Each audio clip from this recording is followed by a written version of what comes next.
Reggie Jackson was with, I mean, it was Derek Jeter, Kevin Burkhardt, Big Papi, also Alex Rodriguez. And Alex Rodriguez asked him about being back at Rickwood Field in Birmingham, celebrating Juneteenth and the Negro Leagues and the people that came through there and all those things. And he gave a true history on what it was like to be an African American player during the time that he played, even when he was in Birmingham. How important is it for the real OGs to give people the real historical facts of what they went through during their time in sports? You know, I love the fact that it was unscripted, unrehearsed. You know, shout out to A-Rod for teeing him up, but even more so the producers.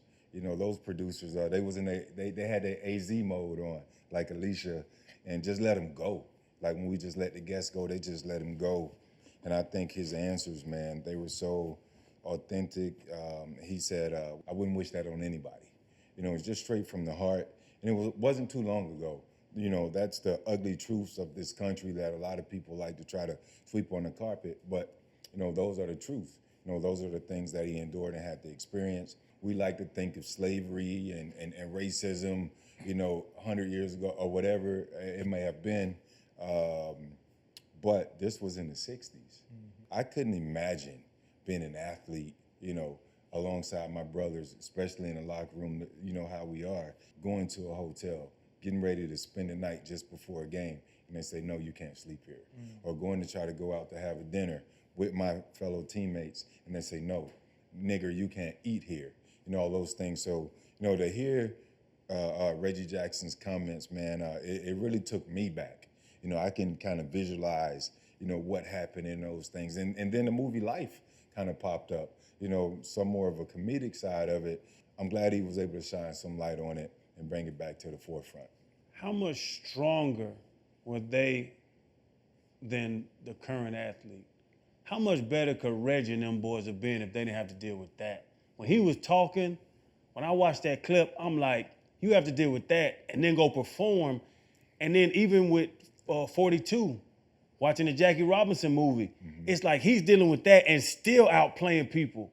If he didn't have to deal with that, what could they have been really already being some of the best baseball players in the world, already being some of the best athletes in the world? And open it up for us, this show's not here if Reggie Jackson and Jackie Robinson doesn't do what they do. This show is not what it is. You just said it, Fred. It's not 150 years ago. Right. Our parents were around before Jim Crow. We're all 40. Our parents are all I know my parents in their 70s. They were around when black people were not looked at as humans, but they were looked at as livestock. And I love how Reggie put it, and I love how raw it was. Yeah. Because it's really like, when he asked the question, it was supposed to be like, I thought it would be some uplifting thing, and when Reggie hit it, I was like, Yes. he killed that thing. Yes. Because that's exactly what it was. I wouldn't wish what I did on anybody on this world, because I went through hell to open up the door for us, all these young athletes, all these young baseball players, basketball players, goddamn Tiger Woods. Those dudes set it up, and I respect them so much. But my thing is just thinking about if they were treated equal and they could have ate the steaks and not the hamburgers, what could Reggie and what could Jackie have been? I just think about that a lot when I hear those stories. Yeah, listening to Reggie Jackson, man, it made me sad for him. And he was so strong that he was able to recall all of those stories, and everybody actually laughed in the end, and they hugged and he joked, and he actually laughed as well. We're talking about a guy that has, or a man that has 5 World Series championships, 2 World Series MVPs. An MVP, they call him Mr. October. Yep.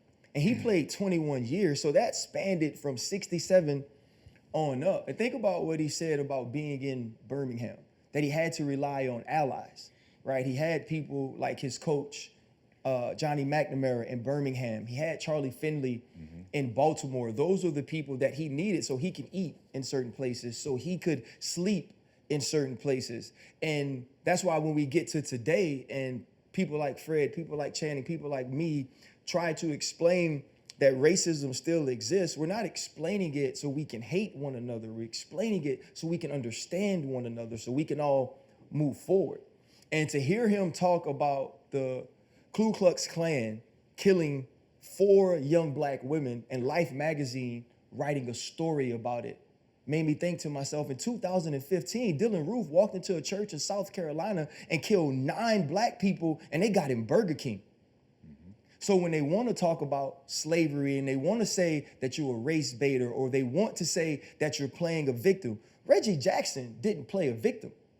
Because all those things I said about him in the beginning, he was able to accomplish facing the hate that he was facing.